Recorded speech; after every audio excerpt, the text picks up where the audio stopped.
بسم اللہ الرحمن الرحیم۔ السلام علیکم ناظرین، پاکستان ٹیلی ویژن ملتان سینٹر سے شکیب احمد حاضر خدمت ہے۔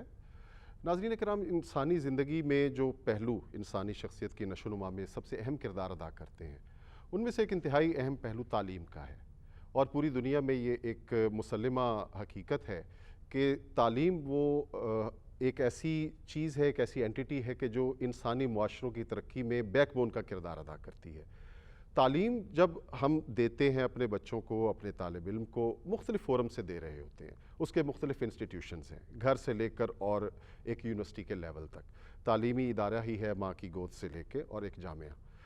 کیا یہ تعلیم جو ہم حاصل کرتے ہیں یہ بہر صورت ہمیں ایک متوازن شخصیت بنا پاتی ہے، یا بعض اوقات تعلیم میں ایسی کمی رہ جاتی ہے یا معاشرتی نشو و نما میں ایسی کمی رہ جاتی ہے کہ جس کے نتیجے میں ہم انسانی پہلو جو ہیں شخصیت کے، ان میں کوئی کمی اور کجی دیکھتے ہیں؟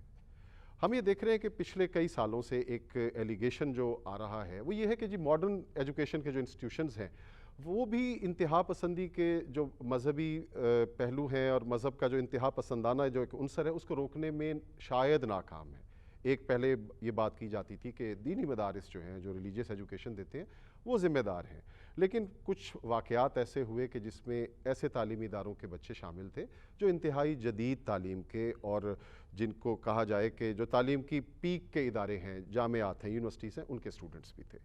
تو آج ہم اسی موضوع پر بات کریں گے اپنے مہمانوں سے کہ کیا جدید تعلیم اور مذہبی انتہا پسندی یہ کوئی ایسی چیز ہے سائیڈ بائی سائیڈ چلے، یا اس میں کچھ اور پہلو بھی ہیں جو ہم جن کو ڈسکس کریں اور جن پر ڈائیلاگ ہو، جن پر مکالمہ ہو، تو ہم ایک بہتر انسانی معاشرہ وجود میں لا سکیں۔ مہمانوں کو شریک گفتگو کروں گا۔ میرے پہلے مہمان ڈاکٹر منصور اکبر کنڈی صاحب، وائس چانسلر ہیں بہاؤالدین زکریا یونیورسٹی ملتان کے، سر آپ کو خوش آمدید کہتے ہوئے دوسرے مہمان کی طرف چلتے ہیں۔ محسن شاہین صاحب موجود ہیں ہمارے ساتھ، ایک دانشور ہیں اور تجزیہ کار ہیں۔ دونوں مہمانوں کو گفتگو میں خوش آمدید کہتے ہوئے، سر ایک بڑا حساس پہلو ہے، حساس موضوع ہے یہ کہ ایک طرف ہماری یونیورسٹیز جو تعلیم کے سب سے بلند پایہ ادارے ہیں، اور دوسری طرف ایک مذہبی انتہا پسندی کہ جس پر پوری دنیا میں اب بات ہوتی ہے کہ یہ نہیں ہونی چاہیے۔ کہیں کوئی کنیکشن موجود ہے جدید تعلیم اور اس کا؟ بسم اللہ الرحمن الرحیم۔ دیکھیں، یہ جو آپ کا ٹاپک ہے نا، یہ بڑا آج کل کنٹروورشل ہو چکا ہے، اور اس میں کئی پیچیدگیاں بھی ہیں۔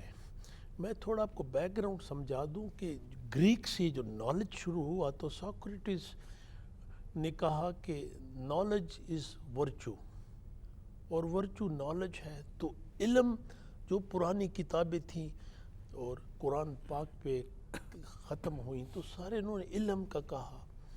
بعد میں پھر اگر آپ اس کی اسٹڈی کریں تو پھر ڈگریاں ہوئیں، انسٹیٹیوشن ہوئے، دس دیٹ، کچھ تعلیم ماڈرن ہو گئی، کچھ کو ہم نے مدرسے کا نام دیا، کچھ کو کیا نام دیا۔ جو ماڈرن ایجوکیشن ہے اس کو اگر آپ کو ریلیٹ کریں وائلنس سے تو رشتہ تو بنتا ہے، لیکن جو ویسٹرن کنٹریز ہیں، میں سمجھتا ہوں جو جیسے انگلینڈ ہے، امریکہ، وہاں کم ہے، کچھ ڈیولپنگ کنٹریز میں زیادہ ہے، اور فرسٹ ورلڈ نہیں چاہتا کہ سیکنڈ ورلڈ سے اوپر آئے۔ فار ایگزامپل، یہ میری اپنی تھیری ہے، اور اس پہ میں نے امریکہ میں 4 سال پڑھتا رہا، بڑے بڑے پروفیسروں کی جو نوٹس سب مجھے یاد ہے کہ امریکہ نہیں چاہتا کہ کسی اسلامک کنٹری سے کوئی فرسٹ ورلڈ بنے۔ وائلنس وہاں پر بھی ہے۔ اچھا، اس کو مذہبی تشدد کے ساتھ جوڑنا، کیونکہ کئی دفعہ ہم دیکھتے ہیں کہ ماڈرن یورپ میں یا امریکہ میں ایک اسٹوڈنٹ اٹھتا ہے کسی یونیورسٹی میں، کسی کالج میں، فائر کھول دیتا ہے، بہت سارے بندے مار دیتا ہے۔ کیا یعنی ہمیشہ جدید تعلیم کو صرف مذہبی تشدد کے ساتھ اور وائلنس کے ساتھ جوڑنا ضروری ہے؟ اس وقت کی وائلنس تھی یا جو اسٹریٹ کرائمز تھے اس میں ایسا نہیں تھا۔ ٹھیک ہے۔ اور میں میرا پاس اتنا نالج نہیں ہے اس بات کا، لیکن میں دعوے سے کہہ سکتا ہوں کہ یورپ میں بھی یا جو بڑی بڑی ٹاپ یونیورسٹیز ہیں یا جو ان کے گریجویٹ اتنے ریکارڈ پہ نہیں ہے وائلنس کے، کہ کوئی اگر پب میں گھسا ہے اس نے پہلے تو ایسے واقعے کم ہوتے ہیں، 7-8 کو لٹا دیا، شوٹ ڈاؤن نہیں تھے، لیکن ہوئے ہیں، کچھ ہوئے ہیں۔ جیسے اب نیوزی لینڈ میں بہت بڑا واقعہ ہوا تھا، تو اس کے پیچھے مذہبی جنونیت تھی۔ پھر جی وائلنس کا یہ ہے کہ اس کے پیچھے کازز کیا ہے۔